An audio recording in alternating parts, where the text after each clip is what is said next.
Anterior approach, total hip replacement. Today we are going to be covering some of the important things that you should know before you have your hip replacement surgery, such as the anatomy of the hip, the surgical procedure, how to prepare for surgery, what to expect during your hospital stay, preliminary exercises, and the equipment you will need after surgery. Your hip is a ball and socket joint where the femur, or ball, meets the pelvis, or socket. This joint is surrounded by cartilage, muscles, and ligaments that allow it to move smoothly. The cartilage is a smooth, shock-absorbing layer that covers the bones and allows the ball to glide easily inside the socket. In a damaged hip, the worn cartilage no longer serves as a cushion and exposes the underlying bone. This causes roughening of the bones and they rub together like sandpaper. The ball grinds in the socket when you move your leg, causing pain and stiffness. The affected leg may become shortened, muscles may become weaker, and a limp may develop. A total hip replacement replaces the damaged part of your hip with a metal and plastic implant. The goal of the surgery is to increase your function and your hip range of motion, improve your quality of life, and decrease your pain. It can take up to a full year to recover from joint replacement surgery. Before surgery, there are many things you can do to help you prepare and ensure a positive outcome.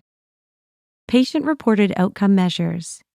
The PROMS asks about your level of pain, your functional status, how well you manage daily life, your overall quality of life, and your orthopedic care.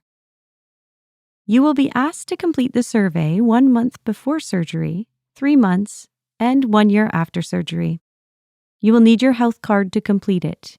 If you are registered with Seamless MD, you will receive a reminder when you need to complete it. Your input will help improve the patient experience. Seamless MD is an interactive, step-by-step guide to help you prepare for your procedure and help you to recover more quickly after. It can be accessed by you and/or a care partner by smartphone, tablet, or computer. It gives you the opportunity to stay connected with your healthcare team before and after surgery.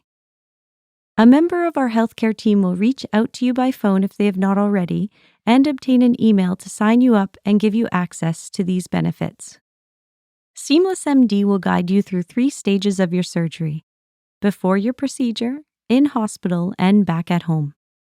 The app will facilitate communication with and enable remote monitoring of patients by the orthopedic nurse practitioner, working as an extension of the orthopedic surgeons. Let's talk about some of the preparation you can do before surgery to make your recovery easier. Arrange a care partner. Prepare a list of medications, medical conditions, and allergies. Get in shape for your surgery. Plan a ride home from the hospital the same day as your surgery. Get your home ready and your equipment in place. Not all patients who have had anterior hip replacements require physiotherapy. If you feel you would benefit from physiotherapy, you may ask for a referral at your 2-week follow-up appointment. Preparing your home for recovery after surgery can help prevent accidents and increase your independence. Prepare 2 weeks' worth of meals. Move commonly used items to counter height. Arrange animal care, snow removal, and yard maintenance. Remove tripping hazards, loose cords, throw rugs, clutter. Set up your recovery area, cell phone, Kleenex, book, pain medication. Install light fixtures or floodlights to illuminate entrances, steps, and walkways. Install railings on your stairs. Precautions after surgery. There are precautions that you will have to follow for 3 months after surgery. They are in place to prevent your new hip from dislocating before the muscles have a chance to heal. Your surgeon will notify you if you can remove these precautions at your follow-up visit. You will want to avoid twisting your leg in or out. When sitting or walking, avoid twisting at the hips. When doing your exercises, keep your toes pointing forward. Do not extend your hips past neutral. PreAdmission Visit. Your pre-admission appointment is scheduled up to 3 weeks before surgery. There are 4 locations for this appointment. When you get an appointment, the scheduler will let you know which location you are attending. If you cannot go in person, you will get a telemedicine appointment through the Ontario Telemedicine Network. This appointment may last 2 to 6 hours. You will learn how to prepare for your procedure, what medicine you need to start or stop before your procedure, about using a chlorhexidine soap, and any tests you need to do before surgery. You will be able to attend a pre-op rehabilitation class if you live near Thunder Bay, Dryden, and Kenora. To prepare for this appointment, you should bring a list of all your medicines, vitamins, supplements, and herbal products. Bring a list of all your health issues and allergies, past surgeries, and any questions you may have. Do not bring anyone to this appointment with you. If you need to bring someone, call your healthcare team before your appointment. You can eat, drink, and take your normal medicines before this appointment. If your nurse gave you special instructions, follow theirs instead. Take a shower or bath the night before and wash the leg you are having surgery on with the chlorhexidine sponge or antimicrobial soap. Do not shave the area of the surgery. Do not eat or drink anything after midnight the night before surgery. You may drink clear fluids until 6 a.m. the day of your surgery. Examples of clear fluids include coffee or tea, no cream, milk, or sugar, water, and Gatorade. Do not wear any makeup, lipstick, nail polish, or body piercing items. Pack your hospital bag. Comfortable clothes to wear home after surgery, walker, canes, or crutches with your name label on it, copies of your insurance cards, health card, status card, advance medical directives, and medical history, a list of any medications you take regularly. Leave your cash, credit cards, and jewelry at home. Wash the operative leg with the chlorhexidine sponge or antimicrobial soap before coming to the hospital. You will be prepared for surgery in the surgical day care unit. The nurse will assess and review your preparation. Before surgery, the nurse will start IV antibiotics to prevent infection. Refer to Seamless MD or your total hip replacement education booklet for more details. Your hospital stay. You should plan to be ready to be sent home the same day of your surgery. The day of surgery, your physiotherapist will come see you to review breathing exercises, your home exercise program, and your post-operative restrictions. You will practice walking with a walker or crutches and practice stairs if required. You will be ready to be discharged home the same day. After you are sent home, you will be responsible for caring for your incision. You will need to keep the wound clean and dry. Try not to get the incision wet until 24 hours after you have the staples removed, 12 to 14 days after the surgery. You can shower after your surgery as the dressing is waterproof. The dressing is not waterproof if there's blood leaking from the sides. In this case, replace the bandage before showering. 7 days after your surgery, you will need to remove the dressing and replace it with a waterproof bandage. It should stay on for another 7 days until your first follow-up visit, usually on your telemedicine or fracture clinic appointment around day 14. You will also have to watch for signs of infection. These include increased redness and warmth around the incision, swelling or puffiness, drainage from the incision, increased pain, and a fever higher than 38.5 degrees Celsius. If you have any of these signs, tell your surgeon or doctor right away. If you are registered with Seamless MD, contact the nurse practitioner if you have any concerns about your incision. You have a few appointments to attend after discharge from the hospital. Your first follow-up appointment is 12 to 14 days after surgery. This appointment may be done in fracture clinic, specialty clinics, or by telehealth. You may be seen by the surgeon or the advanced practice physiotherapist. At this time, a member of the healthcare team will remove your staples. Additional follow-up appointments are determined by your surgeon. Will I have pain after surgery? Your surgical pain will initially be more intense than the pain that you had prior to your surgery. Your bone and muscles were cut to insert the components of your hip or knee replacement. It is often worse several days after surgery, as swelling of the tissue is at its worst then. Is it safe to walk?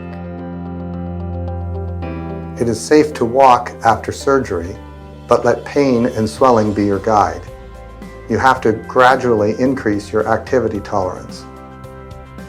It is important not to substitute walking for your therapeutic home exercise program as prescribed by your rehabilitation team. These exercises are important to increase your strength, range of motion, and balance. Remember, full recovery for a hip or knee replacement takes up to 1 year. These are the preliminary exercises that you can do before your surgery and immediately after. They will be progressed by your physiotherapist when you attend your physiotherapy sessions. Ankle pumps. Slowly move your ankle up and down. Do this as often as you can, or 50 times every hour. Deep breathing and cough. Take 10 deep breaths followed by a cough. Do this every hour that you are awake. Make this part of your daily routine until you are up and moving well. Buttock contractions. Tighten your buttock muscles and hold for a count of 5. Static quadriceps strength. Tighten the muscles on the front of your operated thigh into the bed. Hold for 5 seconds. Hip and knee bending. Lying semi-reclined in bed or on a couch, put a towel, sheet, or rope under your foot. Pull the towel, sheet, or rope to bend your operated knee. Hold for 5 seconds. Repeat 10 to 20 times.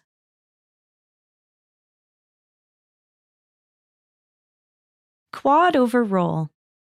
With a roll under your knee, straighten your knee by tightening your thigh muscles. Hold for 5 seconds.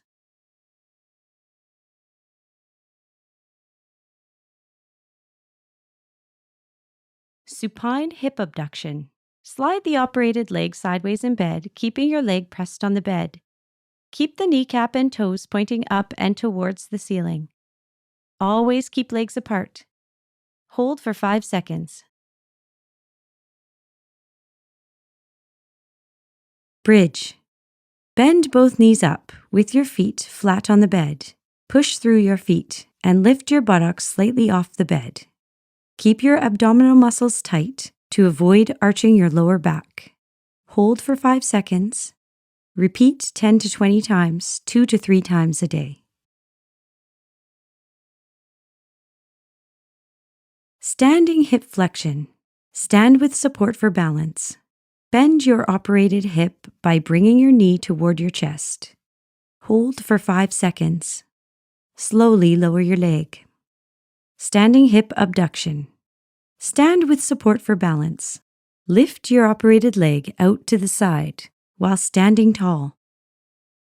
Hold for 5 seconds. Slowly lower your leg. Repeat 10 to 20 times, 2 to 3 times a day.